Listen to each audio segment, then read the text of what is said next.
Hi everybody, Debbie here. Welcome back to my channel.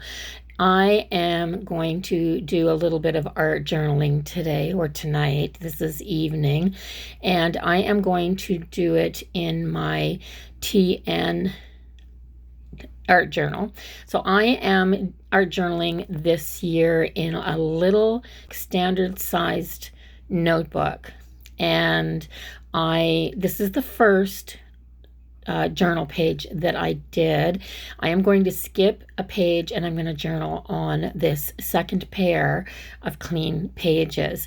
So in this book, what I plan on doing is journaling, and then I am going to flip to the two clean pages and I am going to art journal on these, and then I will glue the two unused pages between the finished journal pages together.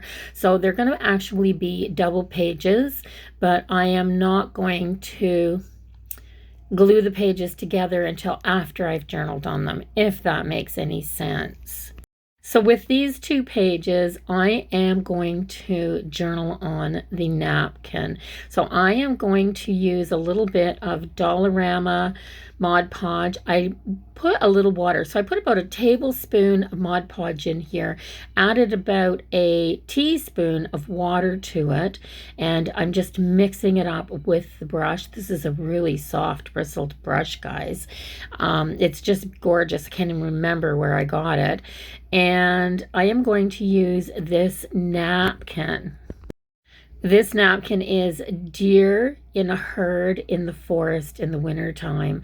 And yes, so a winter deer family. And this napkin is so gorgeous. So my pages together are just a little wider than one panel of this napkin. So, and a little bit taller as well. So I'm just going to start on the right hand edge with my napkin, Mod Podge it across, but I'm going to cut off the extra napkin that I'm not using. And as in all cases with napkins, you have to separate all of the napkin pieces.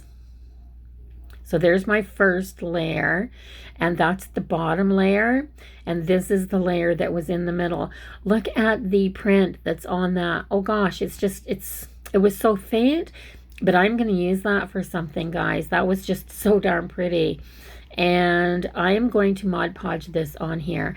Now, when I Mod Podge napkins, I do not put the Mod Podge down on the surface of the item I'm sticking it to first.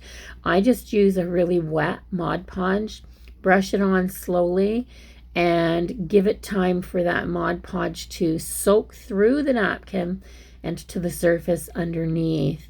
So, and because this is just such a soft bristled brush, this is going to be just fine.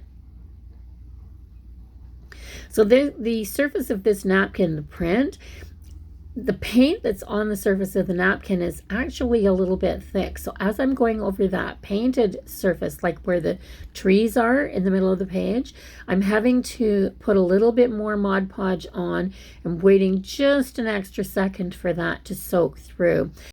Now this is sped up about 4 times, so I'm not doing it as fast as it looks here. I really am taking my time, being really careful with this and being really gentle because I don't want to tear the napkin. Although I must say that this napkin is a little bit stronger than some other ones that I've used.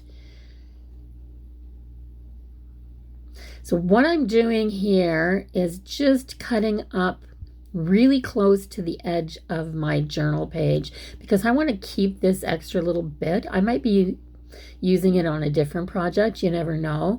And I didn't want to, as I'm going across with the Mod Podge, I didn't want to get glue all over the piece that I wanted to save. So I cut that off, and I am actually overhanging the page by just a hair.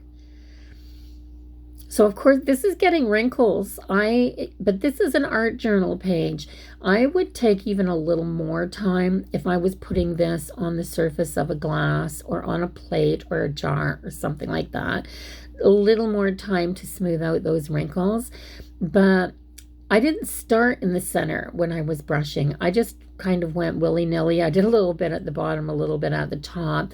And then when I did the middle, if there was wrinkles, I just let them happen because it adds more texture to my page. So the more wrinkles from this napkin, the more texture and the more crinkly the pages. I love that in my art journal. When I'm looking back through, when I'm done, if the pages make noise and they're stiff and they're crinkly and they're textured, and those are all the things that bring me joy when I'm looking back through my art journal. So, and remember, this is just for you. Most of the time when we're working in a journal, we're not doing it for the world to see. We're just doing it so because we like to do it. And this is where I practice too, guys. This is where I will change up solutions, mix paint colors, practice Mod Podging, all kinds. This is the first place that I'll use a new medium. When I get a new medium, I will try it in a small art journal first. So what I'm doing now is just lifting up the pages because they're stuck to that paper that I put in between my pages that I'm working on and the other pages in my art journal. I didn't want to glue all my pages in my art journal together. So yeah, so I'm just lifting them up, drying it, and then trimming off anything that sticks out past the edges of the pages because I won't get this wet again. And then I mentioned earlier that the napkin isn't quite big enough for the page. So I've made it fit all the way across, but it doesn't fit to the top and bottom. So washi tape to the rescue, guys. I love plaid. I absolutely love plaid. And there is this really amazing green and red plaid in my stash, in my Christmas washi stash, and I'm putting it down across the bottom of the page, and I just cut it in the middle there, but it just because I've got the glue and the medium and stuff there, I'm putting a little bit of wet glue under the ends of that washi, so it's not going to lift back up again as I'm flipping through the book later and things like that. So for the outside edges, I'm just wrapping it under because it's going to go under where those two pages are going to get glued together in my book. So you have to think about that too. If you're going to do your artwork on every other page and you're going to glue those pages in between together, you can actually wrap things around the outside edges of your page because it's all going to be tucked nicely in and hid after you glue your pages together. So there's my almost finished page. And then I want to add just a little something extra to this page.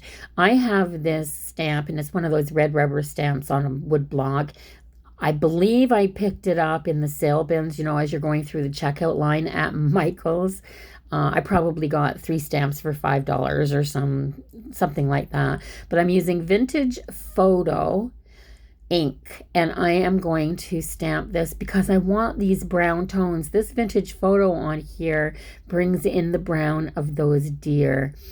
Brown's not what you'd normally reach for a snowflake, but I only want a few of them on here, and I think that's enough. A couple across the bottom, and I stamped most of them so that they go off the page or off onto the washi tape, and that's enough. Just across the top and the bottom of the page. I'm going to write on this page as well, but I'm just giving this just a quick hit with some heat from I think I'm just actually using my blow dryer right now because it was right there. And I'm going to take this gold metallic paint pen, and I'm just going to do the little round dots where the snowflakes are going on the dark green trees. I'm taking the snowflake, just that little dot, and I am adding gold metallic to that. This gold is really pretty. You can't see it right now because of the lighting, but it is really, really pretty. And there's a circle on the end of each point of these snowflakes, and it's just a drawn circle, an empty circle. So I am going to fill in each one of those little points at the end with the gold metallic paint as well. And you can see it a little more as I'm putting it down here, but it actually defines the points of those snowflakes just a little bit. And I really liked the look of it. And it's adding a little glam to this page. I mean, you've got to admit, a little bit of gold foiling or metallic paint on anything just glams it up a little wee bit. So that's it. Just a little bit of the dots and the, you know, just a little bit of that gold. And it's finished and I love it. I'm going to hit this with a tiny little bit of heat to make sure that that metallic ink is, or the metallic pen is dry, because I don't want to put my hand in it and smear anything. And as I'm adding heat to this too, I'm getting the tape a little bit warm and pushing it down really good with my fingers so that it will stick right down to the background, because there's a lot of texture on the page, even at the edges, and the tape isn't sticking down really good. Then I'm just going to take my paint pen, my black acrylic paint pen, and this is so good to write with. And you know what I did, guys? I left it open and sitting right there on the table. I was using my heat gun and I blew on the end of my pen and dried the tip out. So I had to shake the heck out of that thing and push it down onto another piece of paper to get that ink flowing again. I won't do that again. Yeah, when you're done with your pens, put the cap back on and put them to the side the right way. So all I'm doing is writing a little bit of what's going on right now.